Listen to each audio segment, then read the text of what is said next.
Welcome to Business Financing Insights, a podcast series from Celtic Capital. Each episode offers a valuable discussion on key topics for the business community based on content from our website. In this episode, we discuss transitioning bank clients to asset-based lending. Let's jump into a scenario that, no business owner really wants to think about, but it's definitely something that happens. That moment when you get the call from your bank and they tell you they can't extend your loan anymore. It's not a good feeling. But no, it's not. But it's definitely not the end of the road. And this is where we'll explore a financing option called asset-based lending that a lot of folks might not be as familiar with. Yeah, it's interesting because asset-based lending really takes a different approach. Mm-hmm. It's kind of like shifting gears, moving away from, just focusing on profit.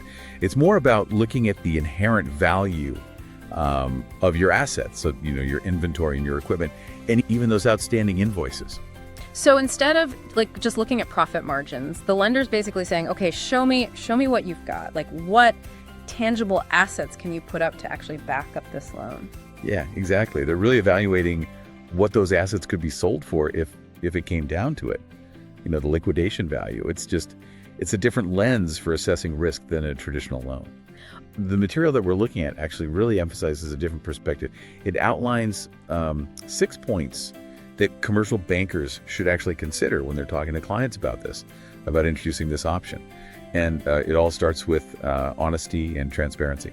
So instead of just a vague, you're not meeting our requirements kind of thing, it's got to be a very clear explanation as to why the traditional financing isn't an option anymore. Right, absolutely. Like a banker could sit down with a client and say, look, your sales growth has just been slower than we projected. And unfortunately, our lending guidelines, they're tied to those numbers. But then, they can introduce this concept of asset-based lending as a possible path forward. Okay, but wouldn't any business owner naturally assume that this type of lending is going to be inherently more expensive? The interest rates are going to be higher. Oh yeah, absolutely. And that's where point 3 comes in, setting realistic expectations. The source really emphasizes that this type of lending, it comes with higher costs, because the lender is definitely assuming more risk. Okay, so I'm starting to see how this isn't just a last resort. It's actually kind of a strategic move, but there's also the added burden of, more stringent reporting requirements, right? What's the thinking there? Yeah, that's part of it too, because, the lender, they need to keep a much closer eye on the assets that are backing the loan, right?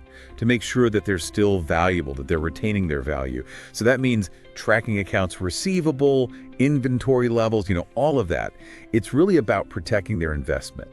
And that's where all that reporting comes in. So instead of just throwing money at the problem, the lender is actually really involved in making sure the money's used responsibly, mm-hmm. and that the assets backing it up are still, solid. That's interesting. Yeah, it is. And that leads to a really crucial point, which is, reframing this whole idea of asset-based lending as more of a rehabilitation tool. It's not just about getting that cash you need today. It's really about addressing some of the underlying issues that led you to this situation in the first place. So it could actually force positive changes in the way a business operates, right? It's not just about, getting the money. Exactly, yeah. It can lead to some improvements in, operational efficiency, tighter financial reporting, essentially a more robust financial foundation for the business as a whole.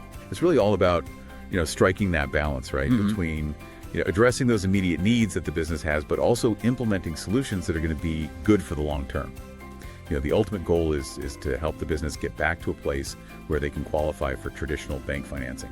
That makes sense. So the lender isn't just providing funds, they're actually invested in seeing the borrower succeed and evolve beyond this need for asset-based lending. Right, exactly. Think of it more as a partnership.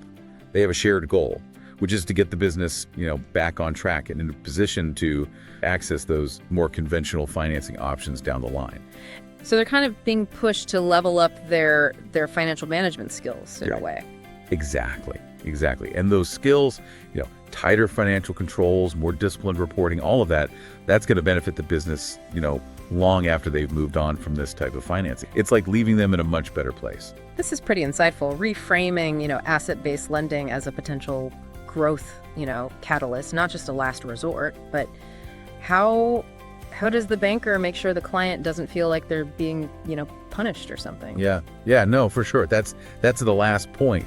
That's number 6. It's all about framing this referral to an asset-based lender as the positive opportunity, not a setback. So it's like, hey, look, this may not be ideal, but it's actually a path forward, even if it's not the path they were, originally planning to be on. Exactly, yeah. It's like the banker saying, look, I can't give you what you need right now through our traditional channels, but here's a partner who can. And this is how it can ultimately benefit your business in the long run. Sounds like clear communication and that supportive, aspect of it is really key. I think what's fascinating to me is just how asset-based lending really requires a shift in perspective. Yeah. It's not just about analyzing past performance. It's about understanding the potential value that's really locked within a business. It's much more data-driven. Yeah. And that data-driven approach, it can also really benefit the borrower. Imagine a business owner using that same data to identify areas where they can improve or optimize their inventory, or even personalize their marketing efforts, based on the data they're getting. So it becomes a tool not just for getting funding, but for actually making smarter business decisions in every aspect of their operations. Yeah, exactly. The insights that they gain through this, rigorous reporting that's required by the asset-based lenders, it can actually help them become, more agile, more efficient. It's almost like having a financial coach in your corner, kind of pushing you to perform at your best. What's the one key takeaway you'd want our listener to remember from this conversation?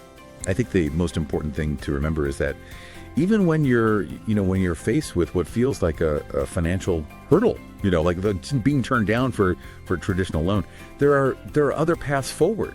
There are other options out there. In asset-based lending, it's not just about, accessing that capital. It's about really leveraging your strengths. It's about addressing, any weaknesses that you might have.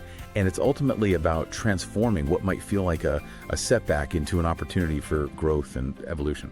I love that. It's about reframing the narrative, right? Seeing those challenges as stepping stones and really embracing the evolving possibilities within the world of finance. Yeah, exactly. So we've really kind of dug deep into, asset-based lending and how it's becoming, more and more important in the financial landscape. But I want to bring it back to you, the listener, our audience.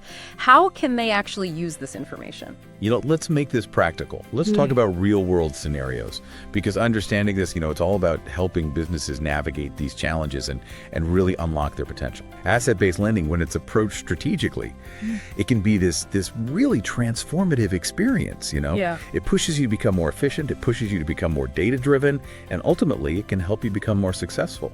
Yeah, and let's be realistic. Even if you're not in a situation right now where you're, struggling to get financing, even understanding these principles, I think, can be so valuable. Oh, yeah, for sure. Because it encourages you to think differently about your business, identify those potential growth opportunities, and really make, strategic decisions that are going to set you up for success no matter what happens in the future. I couldn't agree more. Yeah. Hopefully you've gained some valuable insights and a fresh perspective on how businesses can really, leverage what they have, leverage their strengths to achieve those goals. Yeah. So until next time, keep exploring, keep learning, and keep pushing those boundaries. If you'd like to schedule a call with Celtic Capital about your specific business financing issue or about making referrals to Celtic Capital, go to the contact page on CelticCapital.com. Reach out to any of our client development officers to schedule a one-on-one call. And if you haven't already done so, subscribe to our podcast channel to hear more business financing insights from Celtic Capital.